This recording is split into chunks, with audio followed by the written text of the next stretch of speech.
donde el sol caminaba por la tierra, donde los dioses estaban ocultos en piedras.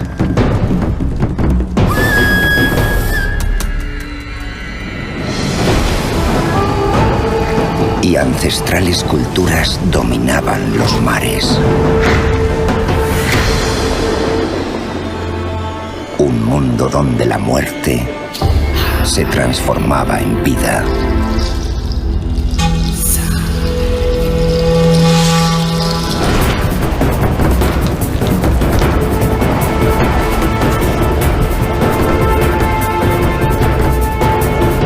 Y los hombres se comunicaban con el universo.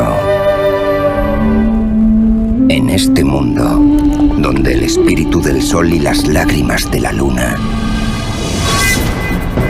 protegían a los elegidos,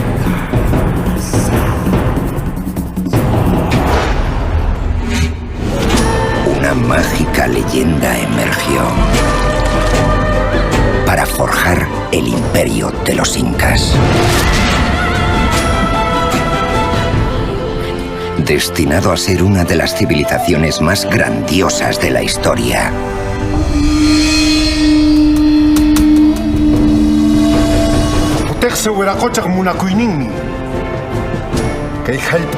Un imperio donde la inmensidad de mágicos lagos se fundía con ciudades nacidas de la tierra.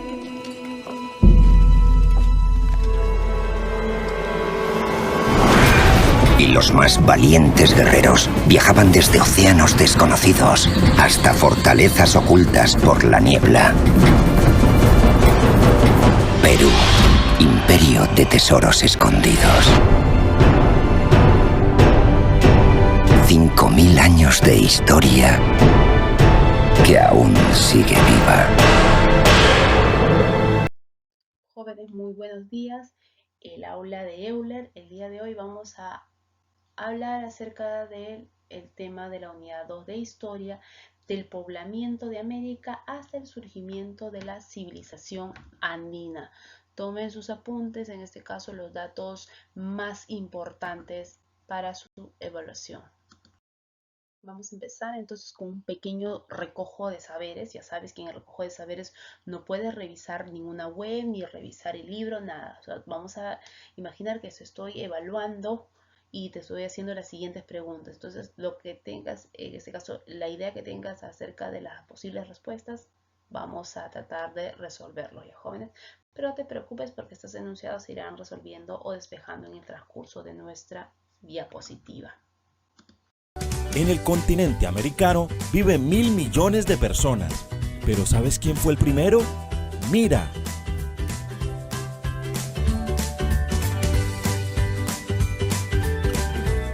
Hoy vamos a estudiar algunas teorías sobre el poblamiento de América. Según los investigadores, el poblamiento de América debió llevarse a cabo hace 40.000 o 30.000 años. Existen varias teorías, pero la más aceptada es que estos pobladores cruzaron por el estrecho de Bering. Nosotros investigamos que la teoría más aceptada es la de Alex Glica, que dice que el hombre americano procede de Asia y que el cruce por el estrecho de Bering pudo realizarse durante la era de la glaciación. ¿Encontraron alguna teoría que proponga un origen distinto? Sí, un investigador llamado Paul Rivet dice que si bien los primeros habitantes eran de origen asiático, luego se desencadenaron diferentes oleadas australianas y de pueblos melanesio-polinesios que ingresaron por el Océano Pacífico. Veo que investigaron mucho. Otro estudioso que se llama Méndez Correa reafirma estos postulados, pero dice que los australianos ingresaron a América por la Antártida instalándose en Chile. Profesor, ¿y en el territorio de México, cuándo llegaron los primeros pobladores? Se calcula que hace 22.000 años, grupos humanos provenientes del norte llegaron a México. Las principales actividades de estos primeros pobladores fueron la recolección de plantas y la caza. Eran nómadas y vivían en chozas o en cués.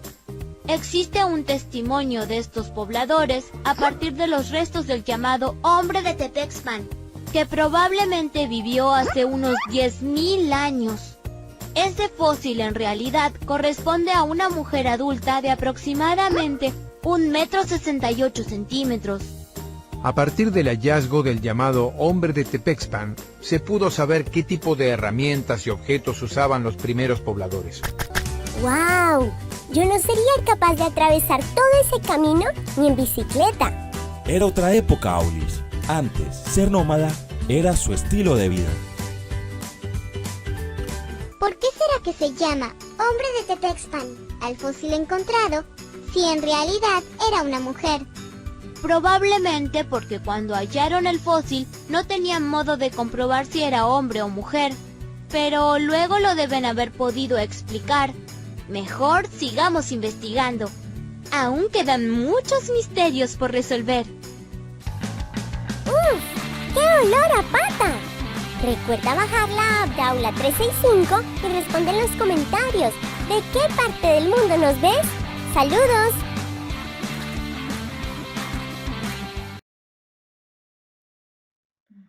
En cuan...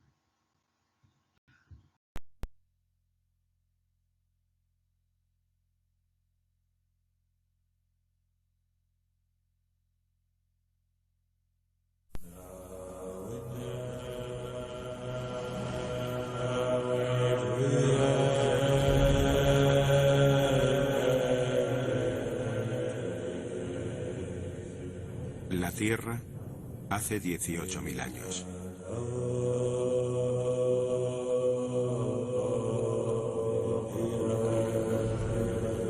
Es un mundo atrapado en el frío, en el punto álgido de la última gran glaciación.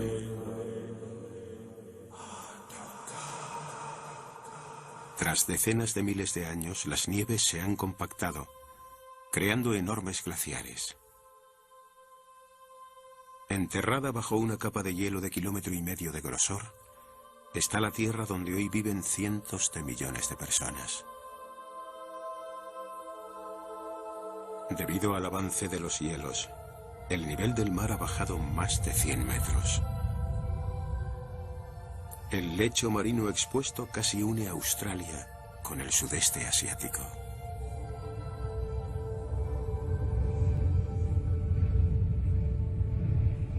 Japón forma parte del continente asiático.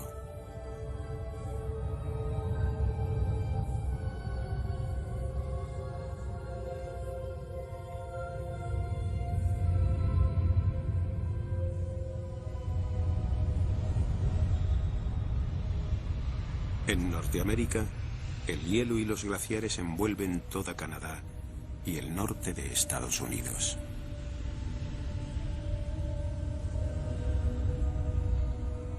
La glaciación avanza y Alaska surge como una encrucijada de caminos. En la costa del mar de Bering, el océano en retirada hace emerger un gran puente de tierra de 1.500 kilómetros que une Asia y América.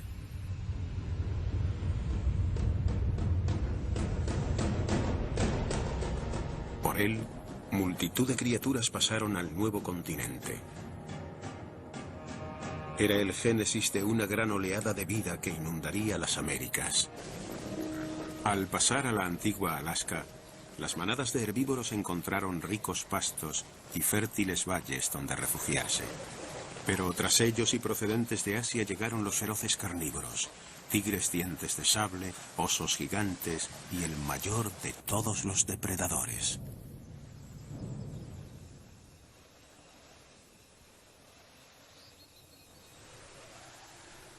Vinieron de Siberia en pequeños grupos, siguiendo las manadas, sin saber que estaban descubriendo un nuevo continente.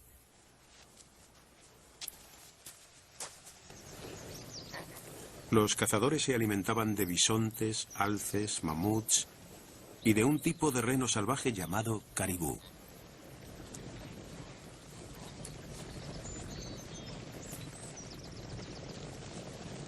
En la tundra, donde el frío no deja crecer la vegetación, la carne es vida. Durante la mayor parte del año es matar o morir.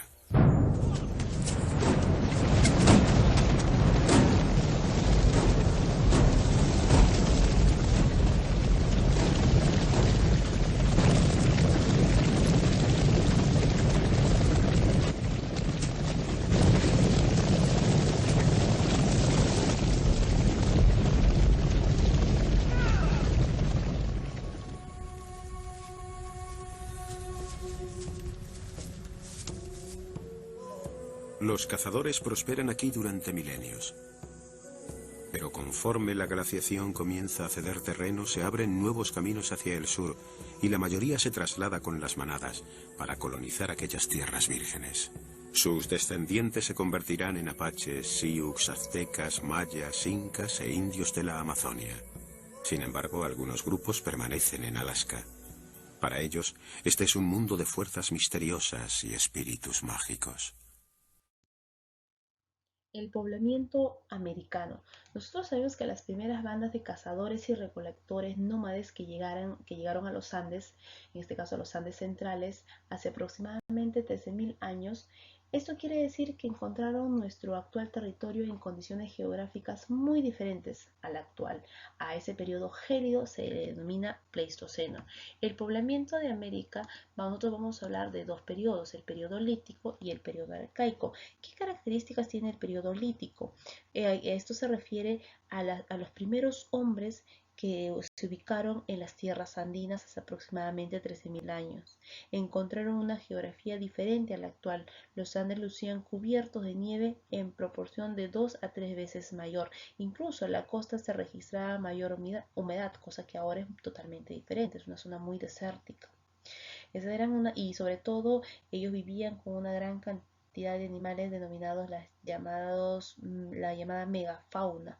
¿Quiénes estaban en la megafauna? Estaban las paleollamas, los esmilodontes, los megaterios, estaban los caballos primitivos, etc. ¿Qué podemos decir acerca del periodo arcaico? ¿Qué características tiene el periodo arcaico? Las antiguas bandas nómades de nuestro país, en este caso, sufrieron un impacto profundo en el cambio del medio ambiente. ¿Qué tipo de cambios? El aumento de la temperatura ambiental, el retroceso del glaciar, el inicio en la costa de un proceso lento de desertificación y la extinción de algunas especies de flora y fauna, sobre todo una megafauna. El periodo arcaico está dividido en dos, en arcaico inferior o temprano o el arcaico superior o tardío. No se vayan. Ahora, en el periodo lítico, nosotros vamos a hablar de los 6 hombres que se desarrollaron durante este periodo. Vamos a empezar con el hombre de Paca y Casa, donde muchos arqueólogos indican que este hombre no existió. ¿Qué arqueólogos dicen que este hombre nunca existió? Thomas Lynch, Augusto Cardich y Daniel Lavalle. Ellos sostienen que los restos encontrados por Richard McNeish en el año de 1969 no corresponden a los restos de una persona, sino son los restos de un animal, exactamente de un megaterio que murió por causas naturales, y los supuestos instrumentos que fueron encontrados en estos restos no fue hecho por un hombre, ya que se produjo un fuerte terremoto y debido a la intensidad es lo que se dio estas pequeñas piedras encontradas alrededor de los restos de animales. Además, estos científicos investigadores decidieron analizar el ADN de este resto encontrado y determinaron que era el resto de un animal. En conclusión, también se investigaron los componentes rocosos y lo mal llamado instrumentos líticos, determinándose que eran fragmentos producidos por un fuerte movimiento sísmico. Luego nosotros tenemos al siguiente hombre, al hombre de Guitarrero 1, que se ubicó en la cueva del Callejón de Huaylas en Ancash. Fue descubierto por el arqueólogo norteamericano Thomas Lynch, en la cual se encontró 2 estratos de presencia humana de la etapa precerámica del periodo lítico. Jóvenes, no se vayan a olvidar. Luego tenemos al hombre de Chivateros. Fue descubierto por Edward Lenin en el año de 1965 en el valle del río Chillón en Lima. Se encontró centenares de utensilios líticos, al cual se le va a denominar talleres líticos. Luego tenemos al hombre de Toquepala. Fue descubierto por Miomir Bojovich y Emilio González en el año de 1960 en Tacna. Se encontraba en este caso con una antigüedad de 7600 a.C. Lo más notable del yacimiento son las pinturas rupestres que encontraron alrededor de estos restos. Luego tenemos el hombre de Paiján. ¿Quién era el hombre de Paiján? Fue descubierto por Claude Chauchat en el año de 1926 en el departamento de La Libertad. ¿Qué es lo que encontraron ahí? Se encontraron una gran cantidad de bandas móviles que se alimentaban de reptiles como el cañán, presentaban armas con puntas bifaciales. Se han hallado incluso 2 restos humanos, considerados los restos más antiguos del Perú. Los jóvenes, si yo el examen o la práctica les pregunto cuál es el hombre más antiguo del Perú, ya saben, Paiján. Luego tenemos al hombre de Lauricocha, que fue descubierto por Augusto Cardiff en el año de 1958 en Huánuco. Se encontraron aproximadamente 11 esqueletos humanos junto con huesos de camélidos y tarucas. Ya jóvenes, estos restos también evidencian la práctica funeraria más antigua hoy conocida en América. Ya jóvenes, no se vayan a olvidar.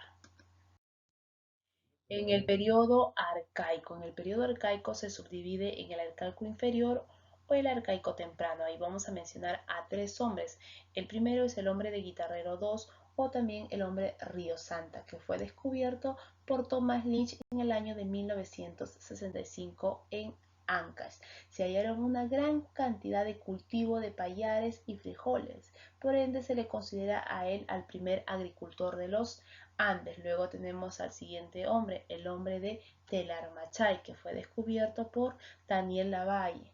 ¿En qué departamento? En el departamento de Junín. Se encontraron grandes evidencias de fogones y los primeros inicios de la llamada Pachamanca. Por ello, en este caso se le considera a él al primer domesticador de la llama, ya que se encontraron evidencias de crianza de camélidos. Luego tenemos al hombre de Chilca, que fue descubierto por Federico Engel en Lima en el año de 1965. En este gran complejo se encontraron una gran cantidad de enterramientos donde tenía la presencia de cuerdas, estacas, batán, había la presencia de un perro, cenizas. Entonces, todas estas evidencias se encontraron aproximadamente hace 3600 años antes de Cristo.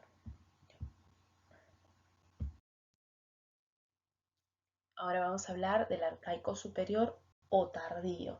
Aquí tenemos la presencia de 4 hombres muy importantes. El hombre de Cerro Paloma, que se encontró al sur de Lima, fue descubierto por Federico Engel. Se descubrió lo que se considera el primer monumento arquitectónico de América, con una antigüedad de 4200 a.C. Luego tenemos a la ciudadela de Caral. Fue descubierto por la arqueóloga Ruth Shadi Solís de la Universidad Mayor de San Marcos en el año de 1996. Investigó a lo que viene a ser la ciudad más sagrada de América, origen de la civilización andina. Luego tenemos a Huaca Prieta, que fue descubierta por Junius Beer en el año de 1946. Se halló una gran cantidad de calabazas talladas, de igual forma los restos de textilería hechas a base de algodón que estaban entrelazadas entre ellas, como la que podemos apreciar en nuestra imagen, ¿no? Esta de acá, la imagen de la que tiene representada un cóndor. Esta viene a ser una textilería de Huaca Prieta. Luego tenemos al siguiente hombre, que es el hombre de Kotosh o el hombre de las manos cruzadas.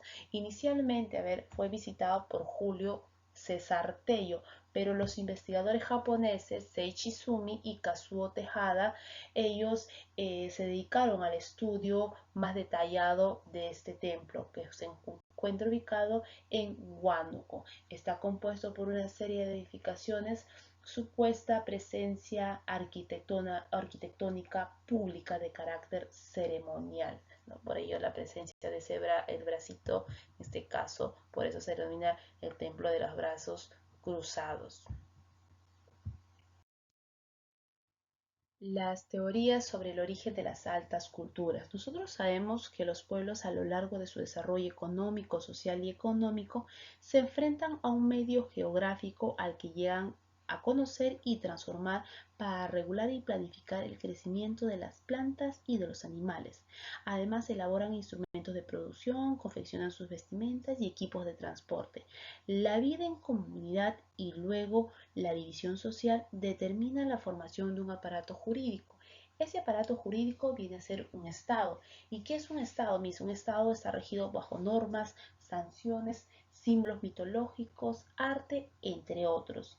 A ver, después que he dado, en este caso, aclarado algunos puntos, nosotros ahora vamos a proceder a analizar cada una de estas teorías, la teoría inmigracionista y la teoría allochtonista.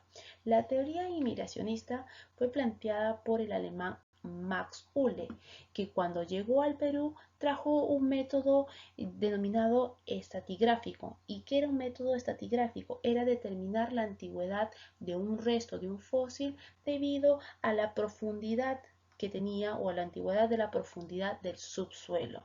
Él investigó las pirámides que se encontraban en Trujillo y las pirámides que se encontraban en Ica. A las pirámides, en este caso a los templos de Trujillo, las denominó la cultura proto-chimú, y a los templos de Ica los denominó la cultura proto-nazca. ¿Qué es lo que él determinó? Que estos templos tenían una antigüedad de 2000 años, ¿no? En este caso redundando, 2000 años de antigüedad.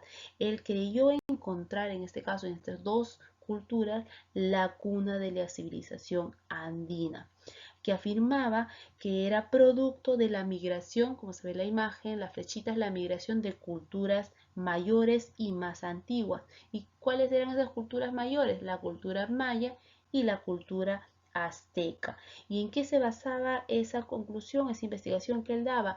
A la similitud en cuanto a las construcciones, porque las construcciones eran similares, y al dialecto o a la forma de hablar de algunas palabras. Luego tenemos la teoría allochtonista, que fue planteada por Federico Kaufmann-Doy. ¿Pero qué pasó o qué es lo que investigación realizó Kaufmann-Doy para determinar esta teoría? En el año de 1956, Emilio Estrada descubrió en una población antigua que se desarrolló hace 5000 años a la llamada cultura Valdivia, ubicada ¿dónde? En Ecuador.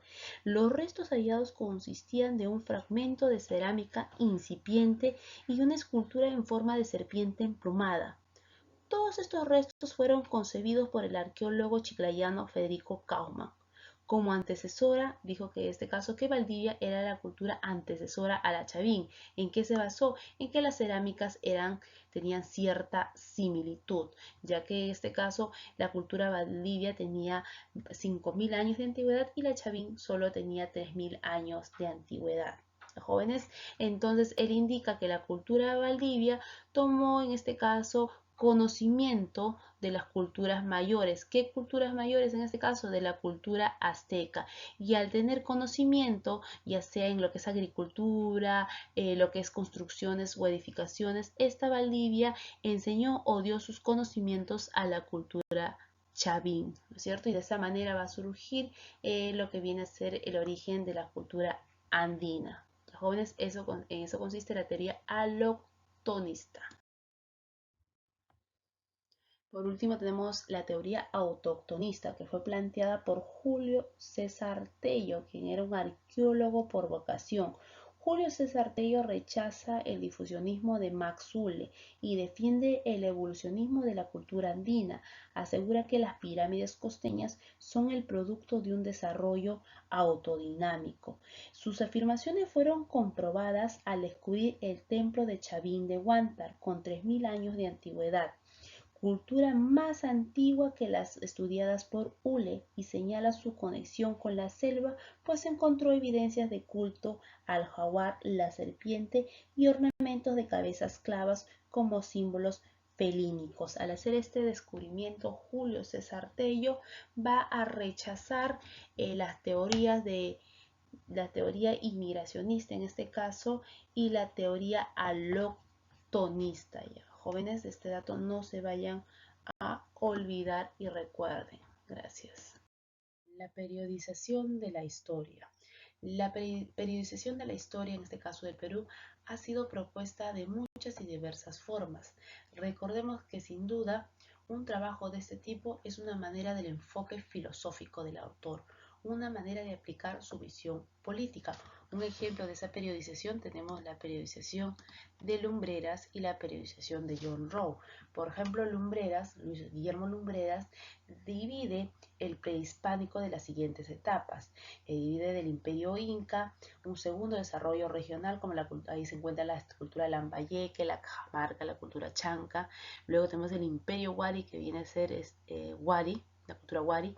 El primer desarrollo regional, ahí tenemos la cultura Nazca, Mochica, Recuay. Y el formativo, donde está la cultura Chavín, y las demás culturas antecesoras a ella.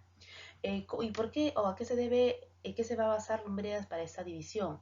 Aquí el autor va a apreciar el énfasis en la política, la respuesta cultural frente a la realidad que se vive y sobre todo el aspecto de la diferenciación social, es decir, el eje gira en torno a la práctica sociopolítica de los sectores más poderosos frente a los débiles. Caso contrario, se va a dar con la periodización de John Rowe. Esta periodización es la más aceptada en la actualidad. ¿Por qué? Porque se basa en el culturalismo, en las artes, en la cosmovisión o estilo cultural de un grupo humano. En este caso, al grupo humano lo toma un papel muy importante en la historia. Para ello, utilizó el concepto de horizontes culturales. ¿Y cuáles son esos horizontes? Tenemos al horizonte tardío, que es la difusión del Imperio Inca. Luego tenemos al intermedio tardío, una gran variedad de culturas. Tenemos al horizonte medio, una amplitud de la cultura Wari. Intermedio temprano, los diferentes estilos de cultura, y el horizonte, en este caso también temprano, se da la hegemonía de la cultura Chavín.